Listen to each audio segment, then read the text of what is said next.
Hi hello welcome to our channel. నేను మీసిరి. ఈరోజు మనం చెప్పుకోబోయే కథ ప్రియాని దాన్ని పార్ట్ 89. ఇక కథలోకి వెళ్ళిపోదాం. ఇద్దరం కార్లో ఇంటికి బయలుదేరాం. అతనితో బోల్డన్ని విషయాలు మాట్లాడుతూనే ఉన్నాను. ప్రతిరోజు నా రోజు ఎంత భారంగా గడుస్తుందో ఈరోజు అంత తేలిగ్గా గడిచిపోయింది. నాలో ఏదో ఆశ, ఆ ఆశ మొలకెత్తి త్వరలోనే చిగుర్లెత్తబోతుందని అనిపించింది నాకు ఆ క్షణం. డిన్నర్ ముగిశాక ఆ ఫైల్ ముందేసుకుని కొత్త థాట్ కోసం అలా ఆలోచిస్తూ కూర్చున్నా. అతను ఇంకా గదిలోకి రాలేదు. కాసేపు తర్వాత అలాగే కూర్చుని నిద్రపోయాను. నా ఐడియా ఆ నిద్రలోనే కనుమరుగైపోయింది. ఏయ్ దెయ్యం లే! అతను పిలుస్తున్నా వినిపించుకున్నట్టు పట్టించుకోకుండా సోఫాలో ఒరిగిపోయాను. నా చెంపల మీద అతని వేళ్ళ స్పర్శ, అతని చెయ్యి లాగేసుకొని చెంప కింద పెట్టుకున్నాను. ఆ వెచ్చటి చేతి స్పర్శ నాకు ఎంతో హాయినిచ్చింది. కొన్ని క్షణాల పాటు నా చెంప కింద అతని చెయ్యి అలాగే ఉండిపోయింది. తర్వాత వెంటనే వెనక్కి లాక్కున్నాడు. ఇక్కడ పడుకోలేవు, వెళ్ళు బెడ్ మీదకి అని అన్నాడు అతను. పర్లేదు, నాకు నిద్ర వస్తుంది అని కళ్ళు మూసుకుని సమాధానమిచ్చాను అతనికి. నా ఒడిలో ఉన్న ఫైల్ టీపాయ్ మీద పడేసి శబ్దం వచ్చింది. నన్నిక కదిలించలేదు. నాకు కూడా అలసట అనిపించి నిద్రలోకి జారుకున్నాను వెంటనే. నా ఫోన్లో మర్చిపోకుండా పెట్టుకున్న అలారం మోగి నన్ను నిద్రలేపిస్తుంది ఉదయాన్నే. చాలా రోజుల తర్వాత బద్ధకంగా లేచాను నేను. మెడ వరకు ఉన్న దుప్పటి చూసుకుని నవ్వుకున్నాను.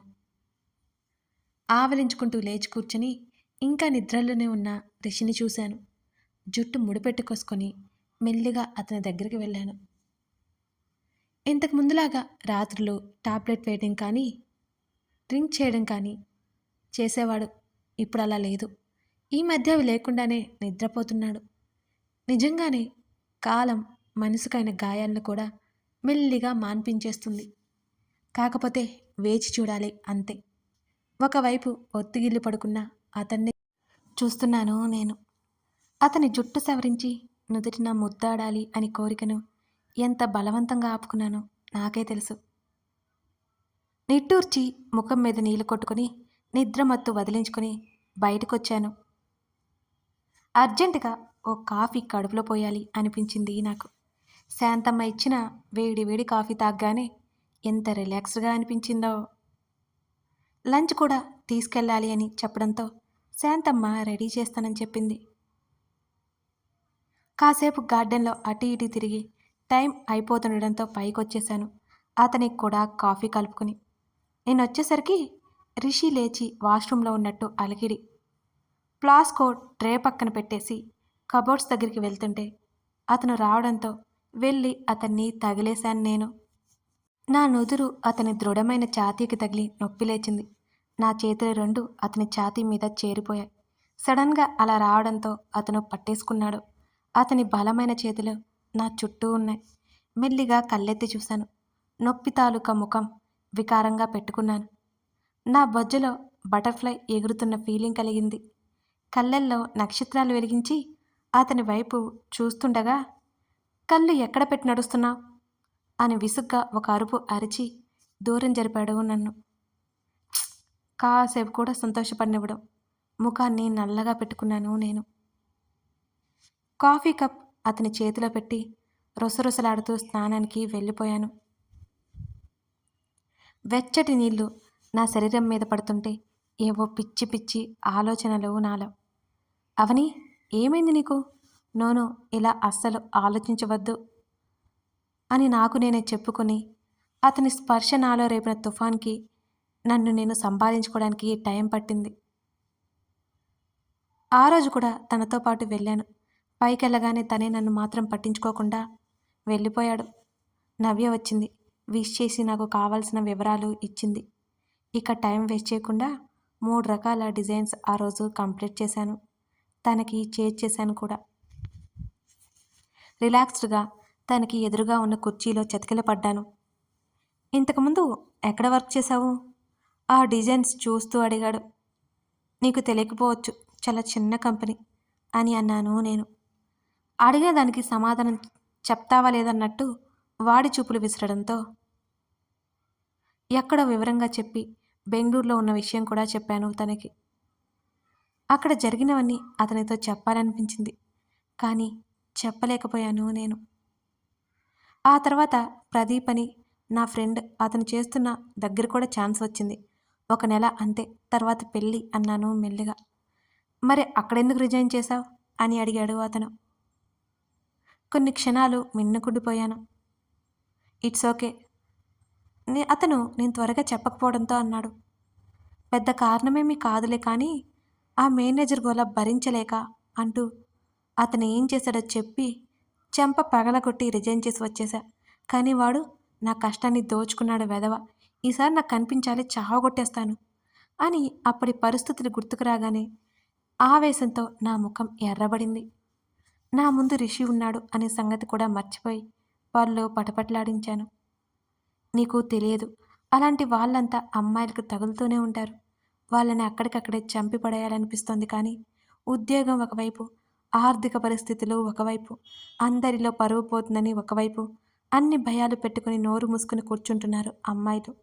నాకు ఆ రోజు అన్ని అవసరమున్నాయి. కానీ వాడు చేసిన వెధవ పనికి ఆ ఉద్యోగం పోయినా పర్వాలేదు అనిపించింది. నా క్యారెక్టర్ దగ్గరికి వస్తే నేను అస్సలు సహించలేను. డబ్బు లేకపోయినంత మాత్రాన వాడంతా చీప్గా చూస్తాడా? అందుకే బుద్ధి చెప్పి వచ్చాను. అందరి ముందు కొట్టి ఉండాల్సింది. అయినా వాడు బాగానే క్షవరం చేశాడు. ఒకే ఒక్కసారి దొరకాలి, అప్పుడు చెప్తా అంటూ నా ఆవేశాన్నంతా వెళ్ళగక్కాను. అప్పటి వరకు ఎటో చూస్తున్న నేను తల తిప్పి చూశాను. రిషి నన్నే చూస్తుండటంతో అదిరిపడ్డాను. సారీ, ఏదో ఆవేశంలో అని నసిగి డిజైన్స్ చూడు అంటూ టాపిక్ డైవర్ట్ చేయబోయాను. వాటిలో ఒకటి సెలెక్ట్ చేశాడు. ఇంటికి బయలుదేరిపోయాం. కారులో మౌనంగా ఉన్నాను నేను. ఏమనుకుంటాడో ఏంటో. అయినా నాకు నోరు అదుపులో ఉండట్లేదు అసలు ఈ మధ్య. ఏదైనా మేటర్ రాగానే దానిలో పరకాయ ప్రవేశం చేసేస్తున్నాను మరి. రోజు తెగ మాట్లాడే నేను బుజ్జి కుక్క పిల్లలు సైలెంట్ అయిపోయాను. కారు దిగుతుండగా ఇలా అన్నాడు అతను. రియల్లీ సారీ అని. కార్ డోర్ మళ్ళీ వేసి అతని వైపు ఆశ్చర్యంగా చూశాను. అతను అలా చెప్తున్నాడా లేక నేను వేరే విధంగా వింటున్నానా? ఏంటి అదే అయోమయం నాలో. తిరిగి అతన్ని ప్రశ్నించా. అతడేం మాట్లాడకుండా కారు అక్కడే వదిలేసి వాచ్మెన్కి కీస్ ఇచ్చి ఇంట్లోకి నడిచాడు. అతను వెనకాలే నడుస్తున్న నాకు అతని ఇంటి వెనుక బ్యాక్ డోర్ వైపు వెళ్తున్నట్టు అర్థమవడంతో హాల్లో సోఫాలో బ్యాగ్ పడేసి ఇంటి వెనక వైపుకి వెళ్ళాను. నేను చూస్తుండగానే స్విమ్మింగ్ పూల్లో దూకేశాడు. ఆశ్చర్యంతో గుడ్లప్పగించి చూశాను. నేను ఆ పని చేయలేను కాబట్టి మెల్లిగా గట్టు దగ్గరికి వెళ్ళాను. కళ్ళు మూసేసి నీళ్ల మీద వెనకగా స్విమ్ చేస్తున్నాను. నాకు మామూలుగానే ఈత రాదు. ఇతనికేమో అన్ని రకాలు వచ్చు.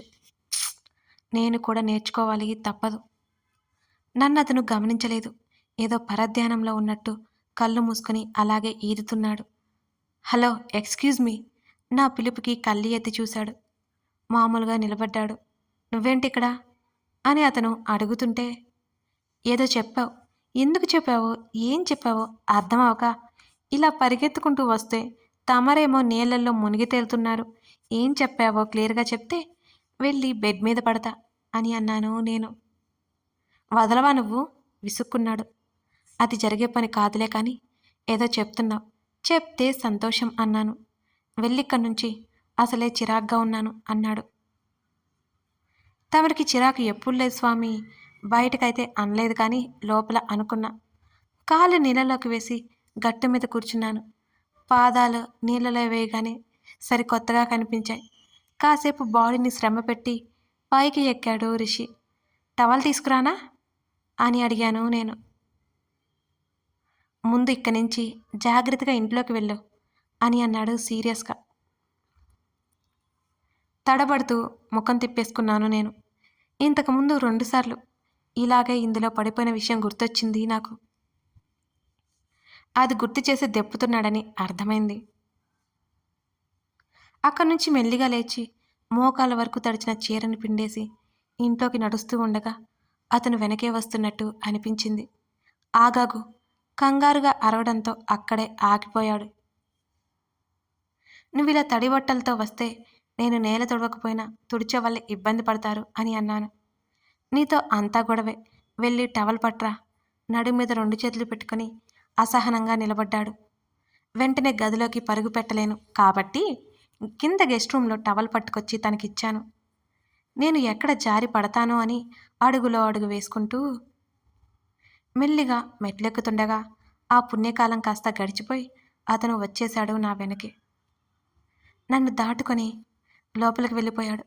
మెల్లిగా గదిలోకి వెళ్ళి అతని కంటే ముందే ఫ్రెష్ అవ్వాలనే ఆలోచనతో కాస్త వేగంగా అడుగులు వేశాను. తను కబోర్డ్ దగ్గర డ్రెస్ తీసుకుంటుండగా పరిగెత్తుకుంటూ వెళ్ళబోయి నేను జారి ముందుకు పడిపోయాను.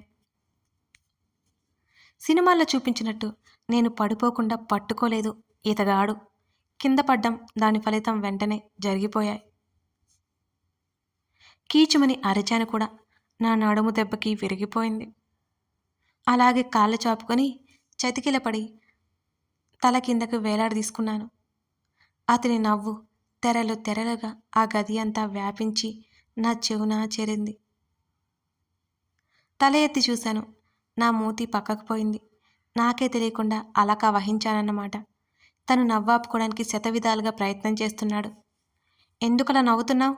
అసలే పడిపోయి ఉన్నాను అని నడుం విరిగిపోయింది. హెల్ప్ చేద్దామని ఏమాత్రం లేదు, కానీ నవ్వడం మాత్రం తెలుసు. అక్కసంతా వెళ్ళగక్కాను. అప్పటి వరకు మెల్లిగా వచ్చి ఎందుకంత ఫాస్ట్గా పరిగెత్తావు అని అగ్నికి ఆజ్యం పోస్తున్నట్టు మోకాల మీద కూర్చొని నన్ను విచిత్రంగా చూస్తున్నాడు. ఏం లేదు, ఊరికే అన్నాను. మళ్ళీ నీకంటే ముందు వెళ్ళాలి అని చెప్పాను అంటే వెక్కిరిస్తాడని కొంచెం హెల్ప్ చేయి. నా చేతిని ముందుకు పెట్టాను. నా చేతిని పట్టుకొని అతను మెల్లిగా పైకి లేపాడు. ఆ క్రమంలో నా భుజాల చుట్టూ చేయేసి ఒడిచి పట్టుకున్నాను. నా కాలు ఒక్కసారిగా కలుక్కుమని నొప్పి లేచింది. నా నడుముది కూడా అదే పరిస్థితి. అమ్మా! అప్రయత్నంగా నొప్పికి అరిచేశాను. అతడు కాస్త కంగారుగా చూశాడు. నాకే తెలియకుండా కళ్ళల్లో నీళ్ళొచ్చేశాయి. ఇలారా, బెడ్ వైపుకి తీసుకెళ్ళి కూర్చోబెట్టాడు. బాగా నొప్పొస్తుందా అని అడిగాడు నా ముఖంలోకి చూస్తూ. కొంచెం అన్నాను కంగారుగా పడుతున్నాడేమోనని. డాక్టర్కి కాల్ చేస్తున్నాను, నిజం చెప్పే అంటూ సోనాలికి కాల్ చేసి విషయం చెప్పి తెలిసిన డాక్టర్ ఉంటే పంపించమని చెప్పాడు రిషి. అప్పటికే రాత్రి 8 గంటలవుతోంది. నాకు పర్లేదు, ఇప్పుడు డాక్టర్ వద్దు, పెయిన్ కిల్లర్ వేస్తే సరిపోతుంది అని అన్నాను వెంటనే. నిజంగా పెయిన్ లేదా అని అడిగాడు అతను. కొంచెం ఉంది, అదేమంతా పెద్దది కాదు. దీనికి డాక్టర్ని పిలవాల్సిన అవసరం లేదు, కాస్త ఓవర్గా ఉంటుంది అంటున్న నా చివరి మాటలకి కళ్ళు చిన్నవి చేశాడు. అంటే ఇంత రాత్రి వేళ పిలిస్తే అస్సలు బాగోదు కదా అన్నాను అతని చూపులకి తడబడి. సోనాలికి అవసరం లేదు, కావాలంటే ఉదయం పిలిపిస్తానని చెప్పి కాల్ కట్ చేశాడు అతను. ఏడ్చావులే, రోగాలు వస్తే డాక్టర్ని పిలవకుండా రాత్రైంది పగలైందని కూర్చుంటావా?